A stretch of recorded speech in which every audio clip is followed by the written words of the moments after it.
Buenas tardes. Hoy, una vez más, inspirados en la frase que dejó en uno de sus artículos Juan Manuel Trujillo, vamos a intentar paliar en lo posible lo que comentaba, o ese axioma que manifestaba Juan Manuel Trujillo en un artículo. Canarias se ignora y lo que es peor, ignora que se ignora. Bueno, hoy vamos a hablar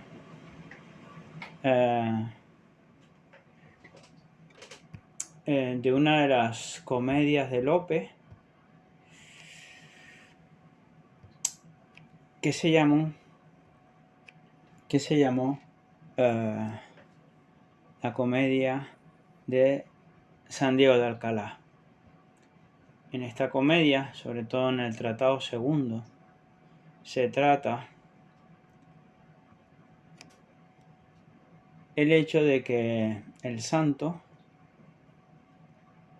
estuviera en Fuerteventura de misión, ¿no? En un segundo acto donde también expresa o narra, expone una visita infructuosa a Gran Canaria. Esta comedia, a mi parecer, ha tenido menos suerte que la comedia de la conquista de los Guanches. Y hasta donde yo sé, creo que no ha sido... no se le ha dado el reconocimiento que sí ha tenido la primera. San Diego de Alcalá, esta comedia geográfica, donde se exalta la figura del santo, pues fue publicada por primera vez en 1653 por Melchor Sánchez en su parte tercera de los mejores ingenios de España. Más tarde, Marcelino Menéndez Pelayo, en su biblioteca de autores españoles, en el volumen 11, en la parte segunda, incluye esta comedia de Lope sin mayor comentario, sino que forma parte de este volumen, ocupando el último lugar.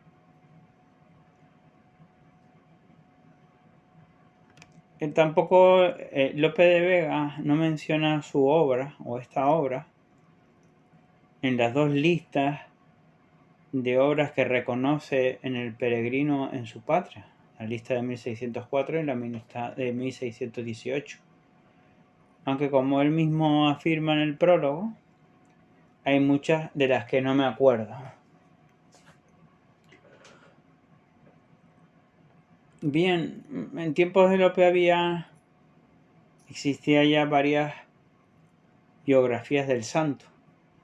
Sin embargo, todo parece indicar que para acercarse a la figura del santo se atuvo al libro del padre jesuita Pedro de Rabadaneira en su Flos Sanctorum de vida de santos. Bien. Bueno, sin duda la vida de San Diego es ponderada en la comedia, ¿no? Y él es enviado a Fuerteventura como guardián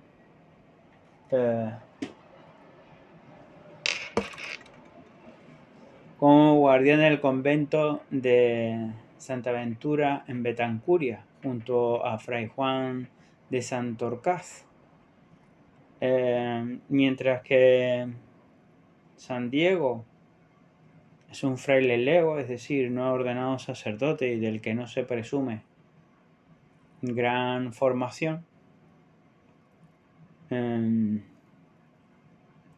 Fray Juan de Santorcaz ya es notable teólogo y predicador, ¿no? Escribiendo varias obras, ¿no? Lo que sí se reconoce en San Diego es una vibrante, una gran vida interior. Un denodado esfuerzo por trabajar y ganar las virtudes, ¿no? En este sentido, el padre Rivadeneira, en su Flow Santorum, destaca la gran mortificación, las grandes mortificaciones que ejercía y su devoción al Señor. También José Viera y Clavijo se admira ante el hecho de que una vez desembarcado el santo en Fuerteventura,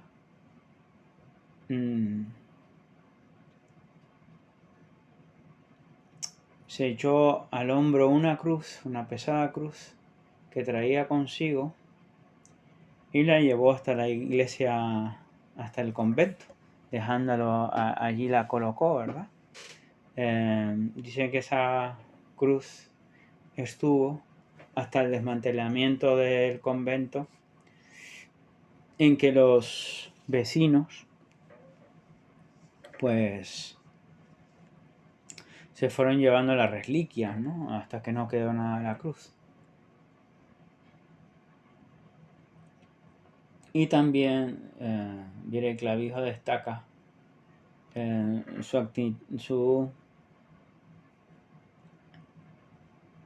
acción bienhechora ante la comunidad y ante los vecinos, ¿no? A los que se gana por su servicio. Este eco nos ha llegado hasta la actualidad. En palabras de Simón Pérez Reyes en su Historia de la Iglesia en Canarias, en 2003, decía que San Diego de Alcalá destacaba por su humildad y su piedad. Y nos señala además que junto al teólogo Fray Juan de Santorcaz difundió en la isla la devoción a la Virgen de la Peña, patrona de esta isla, ¿no? A estos dos frailes se le debe el hallazgo de la imagen de la Virgen de la Peña de Francia, y que este hallazgo, si uno va a la iglesia parroquial de Santa María de Betancuria, hoy sede del Museo Sacro, pues hay un cuadro en el que, del siglo XVIII, que representa tal hallazgo, ¿no?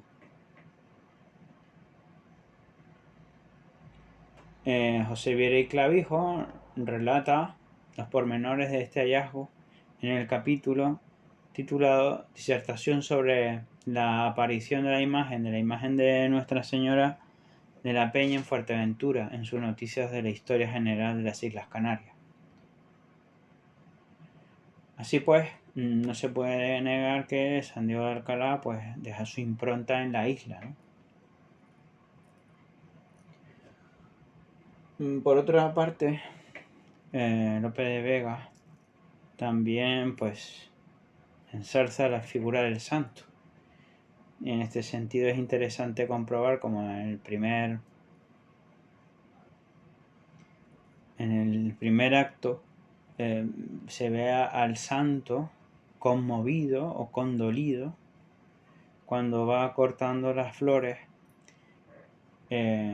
para aderezar la cruz y el altar, ¿no? Y este hecho, cortando las flores, pues se escribe con unos versos especialmente bellos, ¿no?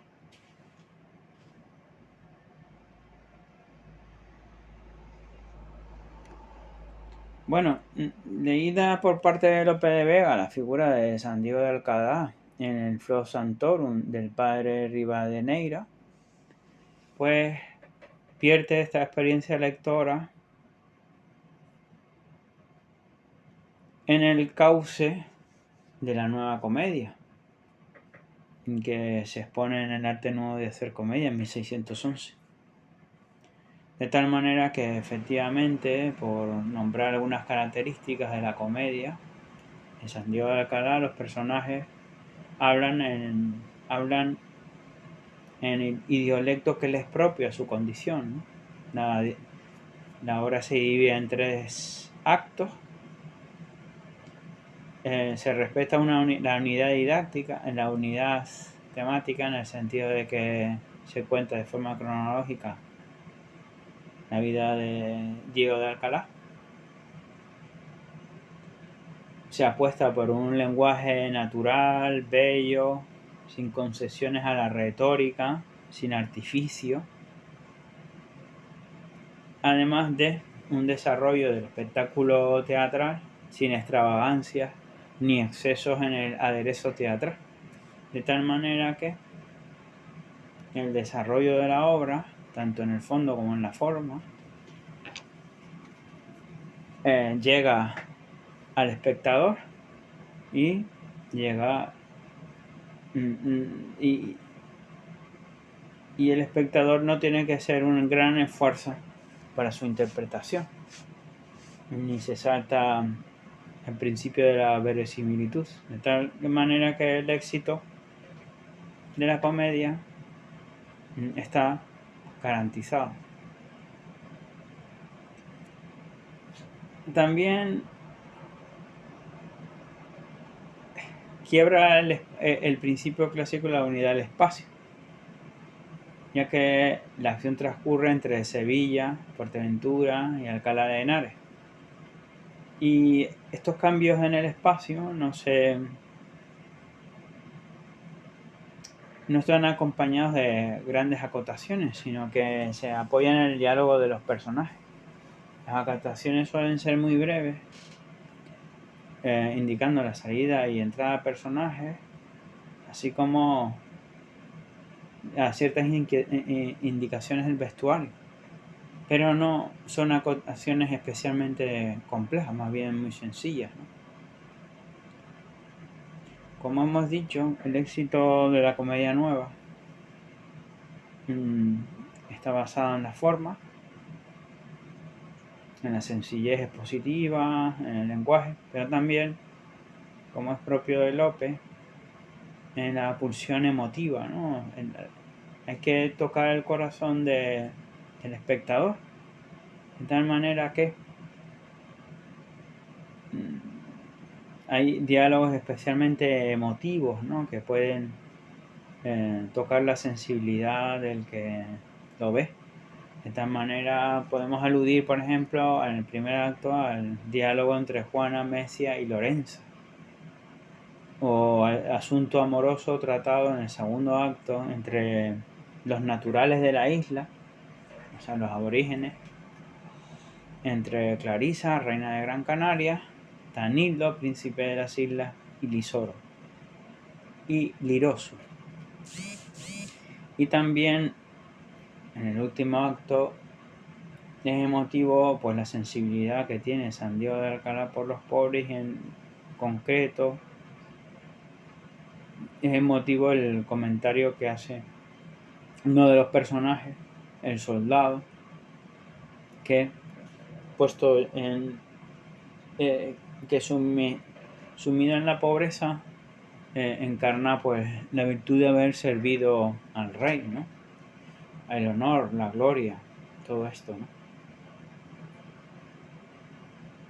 Bueno, esta manera de entender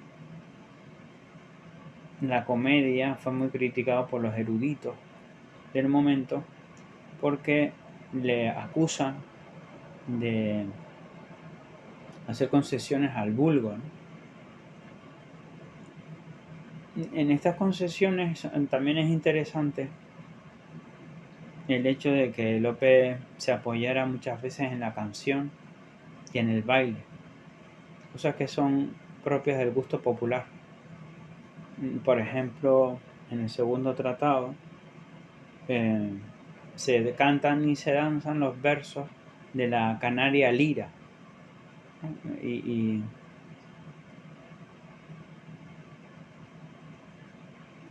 Y estas canciones son de gusto popular porque hay un predominio no solamente en las canciones, sino en toda la obra, el predominio del octasílabo, un verso ágil y popular muy de la tradición castellana, que suscita unos diálogos ágiles, rápidos, vivos y posibilita la narratividad directa de los acontecimientos. Efectivamente, una de las características de la comedia nueva que se ve en esta pequeña obra de Lope es la polimetría, el gusto que tenía Lope por variar las formas métricas, ¿no? De tal manera que se usa o se alternan redondillas, seguidillas, romances, liras, romancillos, algún soneto, pero está claro el predominio del verso menor y el uso de las décimas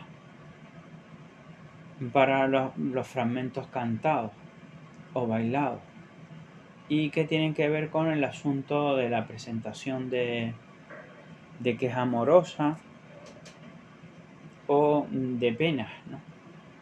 Aunque también tiene endecasílabos sueltos, ¿no?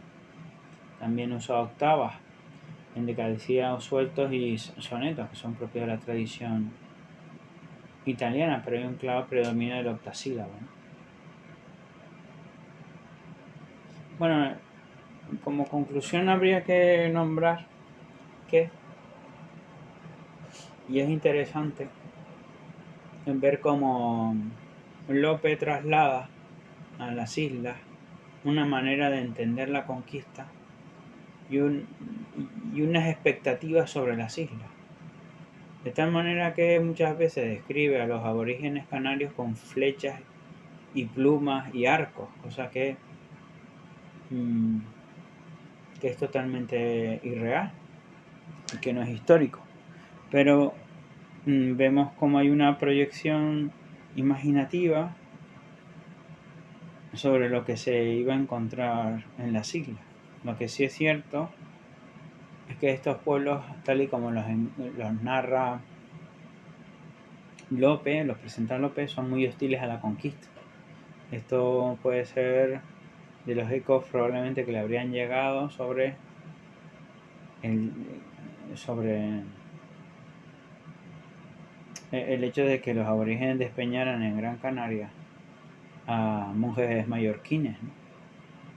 Y también San Diego de Alcalá encarna el proyecto evangelizador que se tiene sobre las islas.